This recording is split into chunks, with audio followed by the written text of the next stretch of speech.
Siapa di antara kita yang tak percaya dengan hal-hal gaib? Mungkin 50%, mungkin 70%. Nah, sisanya, aku yakin mereka sepertiku 100% tak percaya. Di tengah-tengah mereka, ada seorang mahasiswi antropologi bernama Laras. Laras tidak percaya takhayul. Bagi Laras, ilmu pengetahuan jauh lebih valid, tapi takdir berkata lain. Ketika Laras melakukan penelitian lapangan di sebuah desa terpencil bernama Desa Kalipitu, ia harus membuktikan keyakinan warganya. Sebuah keyakinan tentang seorang penari ronggeng misterius yang hanya muncul di malam Jumat Kliwon. Warga percaya penari itu mengambil jiwa orang yang melihatnya. Dan penari itu dikenal dengan nama Larasati, sama seperti nama Laras. Dan konon siapapun yang melihatnya secara langsung, jiwa raganya akan diambil. Laras tidak percaya takhayul. Ia berangkat ke Kalipitu untuk meneliti, bukan untuk percaya. Perjalanan panjang akhirnya membawanya di depan sebuah gapura kayu. Tulisan di atasnya, "Selamat datang di Desa Kalipitu." Laras menarik napas. Ia sampai di Kalipitu siang hari. Dusun yang sunyi, tidak ada seorang pun. Tak lama kemudian, seorang pria paruh baya mendekat. "Assalamualaikum." "Waalaikumsalam, permisi. Maaf, apakah dusun ini?" "Kalipitu maksudnya." "Apakah boleh tahu Mbak Laras ini sendirian?" "Iya, Pak, penelitian skripsi," jawab Laras.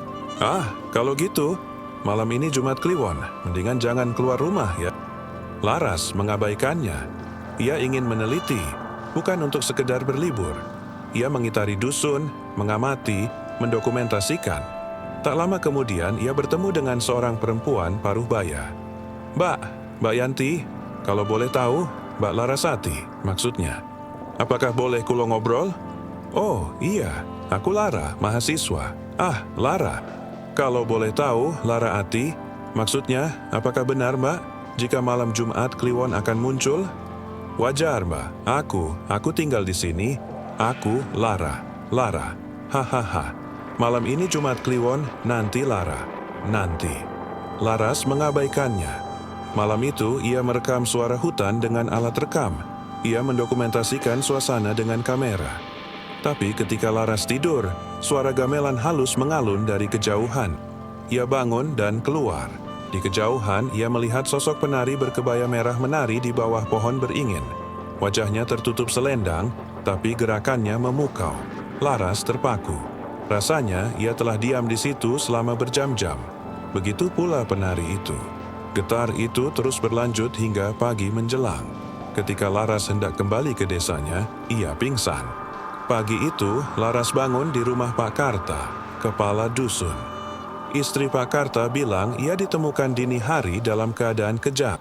"Mbah, jangan dekati pohon beringin di batas desa. Itu tempatnya Larasati." "Larasati? Nama penari itu. Kalau dia muncul, artinya akan ada yang diambil," kata istri Pak Karta. "Apakah maksudnya?" "Katanya, Larasati dulu ada penari ronggeng yang dicintai seluruh desa. Cantik, anggun, tapi dia dibunuh oleh para lelaki desa karena dianggap membawa sial. Setelah itu, satu persatu pembunuhnya mati dengan wajah membiru, mata melotot, dan posisi menari seperti dipaksa." Laras merasa semakin terhubung dengan cerita itu. Ia mewawancarai warga. Sebagian besar menolak bicara. Tapi seorang nenek, Mbah Ranti, akhirnya membuka suara. "Dulu, Larasati adalah penari ronggeng yang dicintai seluruh desa. Cantik, anggun, tapi dia dibunuh oleh para lelaki desa karena dianggap membawa sial.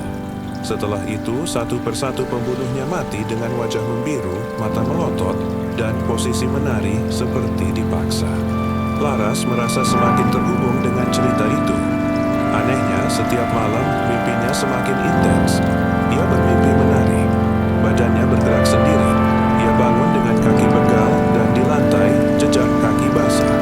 Laras menggali sejarah lebih dalam. Ia menemukan foto lawas di rumah Mbah Ranti. Di foto itu, Laras terkejut. Ada penari yang wajahnya mirip dirinya. "Siapa ini?" tanya Laras. "Itu Larasati. Kamu mirip sekali," bisik Mbah Ranti. Laras panik. Ia menghubungi dosennya lewat telepon satelit mengatakan ia ingin pulang, tapi isyarat tiba-tiba menghilang. Malam Jumat Kliwon berikutnya, Laras mengurung diri, tapi suara gamelan muncul lagi, lebih keras, lebih menghipnotis. Tubuhnya bergerak sendiri. Ia keluar rumah menuju beriring. Di sana penari berkebaya merah menunggunya.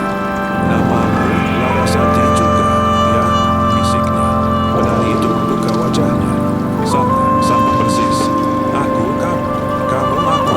Kita satu," katanya. Laras berusaha lari, tapi tubuhnya membeku. Musik gamelan makin cepat. Tiba-tiba ia menari sendirian. Tapi rasanya seperti ditonton ratusan mata.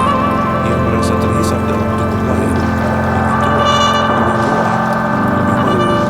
Pagi harinya, warga menemukan seorang gadis menari sendirian di bawah beringin. Matanya kosong. Ia dipanggil Laras, tapi ia tidak mengenal siapa-siapa. Dan sejak hari itu, suara gamelan tidak pernah berhenti di Kalipitu. Beberapa bulan kemudian, berita menyebar. Seorang mahasiswi hilang saat penelitian di Kalipitu. Tidak ditemukan jejak. Demikianlah kisah malam Jumat Kliwon. Kisah tentang Larasati, sang penari rongga. Laras dan Larasati, dua jiwa yang terhubung dalam satu raga. Dalam mitologi Jawa, Jumat Kliwon merupakan waktu di mana dunia manusia dan dunia roh halus menyatu. Halus, baik itu leluhur, arwah, jin, atau setan, dapat dengan mudahnya berpindah ke dunia manusia. Konon, makhluk halus tersebut dapat mempengaruhi kehidupan manusia, baik itu dengan membawa kebahagiaan maupun kesialan. Sebenarnya, fenomena alam dan alam gaib ini seringkali dikaitkan dengan sosok Larasati. Sosok penari ronggeng sakti yang dipercaya memakan jiwa para lelaki desa. Dalam kepercayaan masyarakat Jawa, roh halus yang paling sering muncul di malam Jumat Kliwon adalah roh nenek moyang. Roh nenek moyang yang baik hati akan memberikan berkah bagi masyarakatnya. Sedangkan roh nenek moyang yang jahat, sebaliknya mereka akan membawa kemalangan bagi penduduk desa. Kemungkinan besar roh nenek moyang jahat tersebutlah yang dikisahkan sebagai Larasati.